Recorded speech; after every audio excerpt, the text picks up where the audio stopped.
Hi friends. So in the last class we discussed about the Coulomb's law. So the Coulomb's law is the force between any two charges separated by a distance of r. My force which is directly proportional to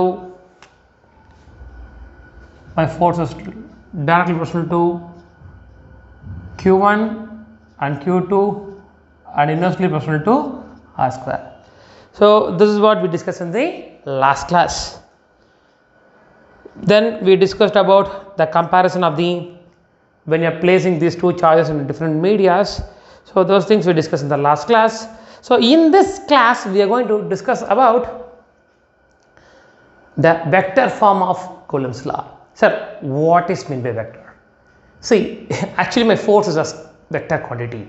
So till the last class we discussed about only the magnitude of the force, how the magnitude of the force changes with respect to one medium to another medium, with respect to the distance, with respect to various aspects.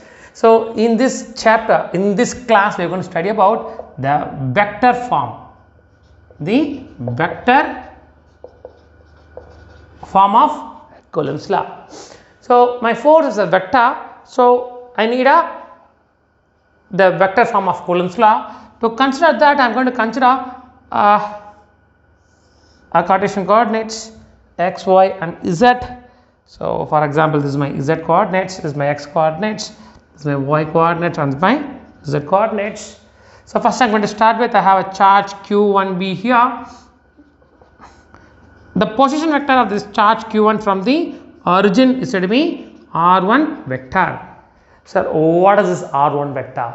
My r1 vector is nothing but position of the first charge, right? So I can simply write my x1 I cap plus y1 j cap plus z1 k cap. So this is called the position vector of q1 in the Cartesian coordinates or three-dimensional space. So x1 is the position vector along the projection of this q1 along x-axis. I is my unit vector along my x-axis. Y1 is the projection of this q1 along my y-axis. Here y-axis, and then z1 is the projection of this q along my z-axis. K is my unit vector along my k-axis, z-axis. Okay, so now I have another charge. The position vector of new charge is to be q2b here. The position from the origin is to be r2 vector. So my r2 vector is nothing but x2 I cap plus y2 j cap plus z2 k cap. It's a new position vector. Okay, so my q1b here, q2b here. Now I just want to find the force. In this case I am considering both the charges are positive. So the force acting on my q2, actually both are positive charge, it's going to repel each other. So the force acting on this charge, I can simply write my force on 2 due to 1 is in this direction. This charge tends to repel this guy. So my force on 2 due to 1 in this direction. Next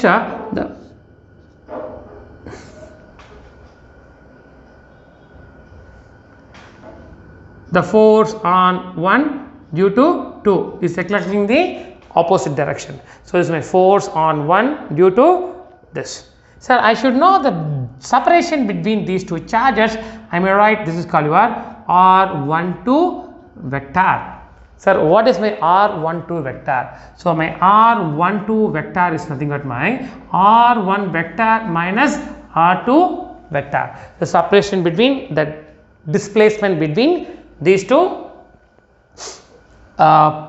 charges. So I am going to define new term r21. So in this case my r12, r1 is fixed, my r2 is the variable.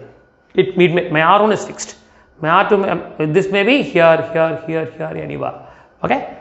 In second case my r21 equals to r2 vector minus r1 vector, which means my r2, the position vector of 2 is fixed, Position vector at 1 is the variable. So I can simply write here, I'm going to define the unit vector for R12, R21. So my R12 cap equals to R12 vector divided by its magnitude R12 modulus. The next case, my R21 cap equals to R21 cap by R21 mod. So a unit vector which tells about only the direction. The magnitude of the unit vector is going to be 1. So now I am going to write the expression for the force.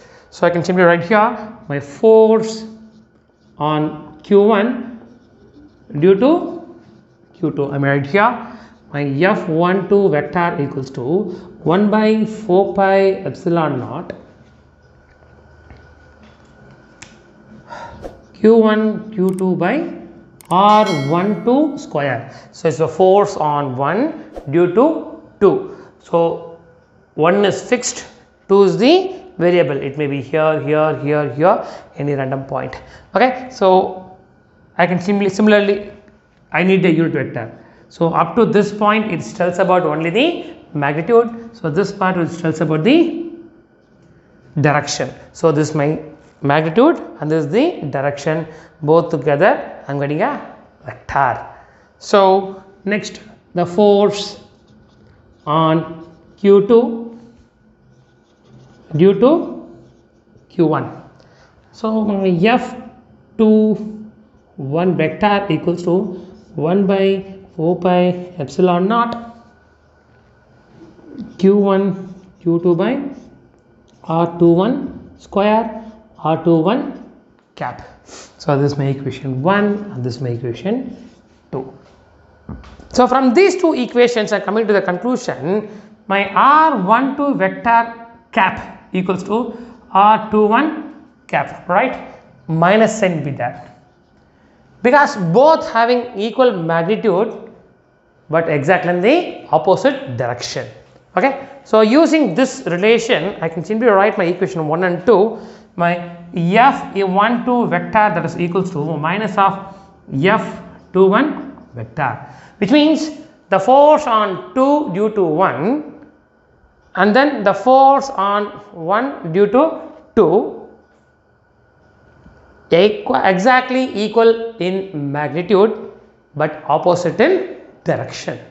Okay, so this is the expression which tells about the force on 1 due to 2 or the force on 2 due to 1 is having exactly equal magnitude and opposite in direction. So this is the vector form of Coulomb's law. So in the next I am going to explain what is the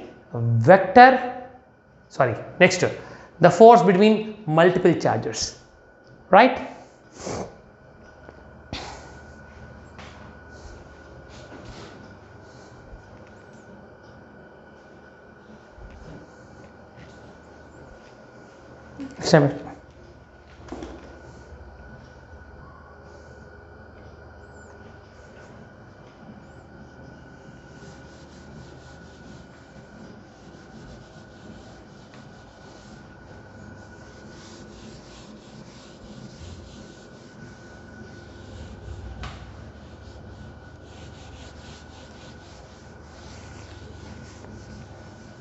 So now I explain the force between multiple charges.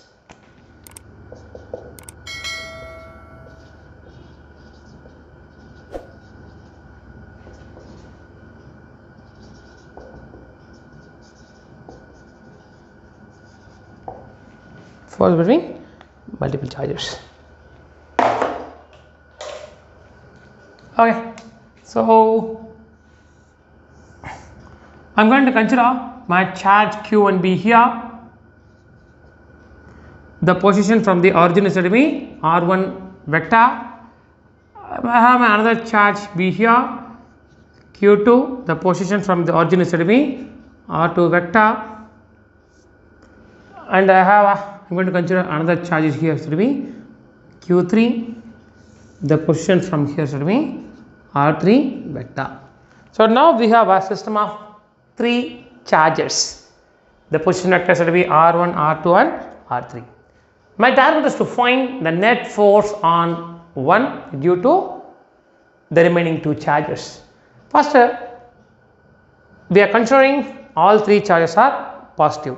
My electric field lines from each charge is always going outwards, right? So the force, actually my electric field lines is going always outside, but I am going to find my force on 1 due to 2. This is in this direction, right? This is my force on 1 due to 2, which are a vector. So the separation from here to here is going to be R1 to vector, right? Next I am going to write the force on 1 due to 2. My force on 1 due to 3. This is in this direction.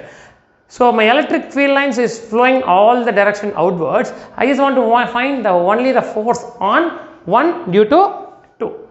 So one force acting in this direction and one force acting in this direction. So first I am going to write the expression for my F12 and F13. So the force on Q1 due to Q2. Am I right?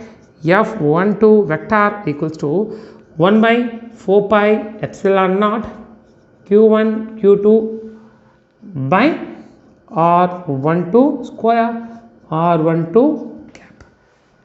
Next I am going to write the expression for the force on Q2 due to Q1 the force on 1 due to Q3 F13 vector equals to 1 by 4 pi epsilon naught Q1 Q3 by R13 square R13 cap. So this is my force on 1 due to 2, the force on 1 due to 3. Now I am going to write the net force. The net force on Q1. See, one force acting in this direction, one force acting in this direction. My resultant force is somewhere here. F1 vector is a net force acting on my Q1. Then I may write my F1 vector equals to F12 vector plus F13 vector. So this is my equation 1 and this is my equation 2 and this is my equation 3. So always try to form an equations, then it's easy to substitute. Okay. So first I am going to substitute my equation 1 and 2 in 3, equation 1 and 2 in 3. Then I may write my F1 equals to, so in the both the case 1 by 4 pi epsilon is common, just bring it out, 1 by 4 pi epsilon naught Q1 Q2 by R12 square R12 cap plus Q1 Q2 Q3 by R13 square R13 cap. So in the both the case my Q1 is common, I just pull it out. So my Q1 vector equals to, F1 vector equals to Q1 divided by 4 pi epsilon naught Q1 by R12 square R12 cap plus this is Q2, this is Q3 by R13 square R13 cap. So this is the net force on 1 due to these 2 charges. In case if I have a n number of charges, so I just want to find the net force on 1 due to this n minus 1 charges. How can I write? So I can simply write for n charge system, I may write F1 vector equals to Q1 4 pi epsilon naught. Instead of taking n number of terms, I am going to take the summation index. I am going to use the summation index. Summation of I runs from 2 to n. Sir, why am I writing 2? Because my 1 is already fixed. My force on 1 due to 2 and 3 and 4 and 5. So we have n number of charges acting on the Q1. It starts from 2 to n. Then I will write here my Qi divided by Ri2 square.